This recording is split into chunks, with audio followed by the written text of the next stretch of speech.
El ejido propuesto, que como todo anónimo es muy valiente cuando es anónimo, dice: el problema es que Pedro Sánchez pactará con los ayatolas de Irán si hace falta. Punto 1, no lo puedes demostrar. Punto 2, eso ya lo hizo Pablo Iglesias.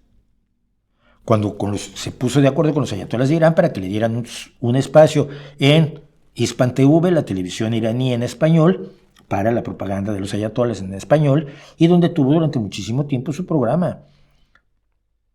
Eso lo hizo Pablo Iglesias, no sabe si lo va a hacer Pedro Sánchez. Y si tuvieras que pactar con los ayatolas de Irán, por ejemplo, para que dejen de hacer bombas atómicas, ¿lo harías? Porque el mundo, la Unión Europea y Estados Unidos pactaron con Irán para darle apoyo económico a cambio de que suspendieran el programa nuclear, con el cual Ahmadinejad pensaba convertir a Israel en un desierto nuclear. ¿Pactarías con los ayatolas? Yo sí. ¿Quién rompió el pacto con los ayatolas? Trump. Ah, mira, qué conveniente. Es lo malo de ser anónimo y tonto al mismo tiempo. ¿Ves?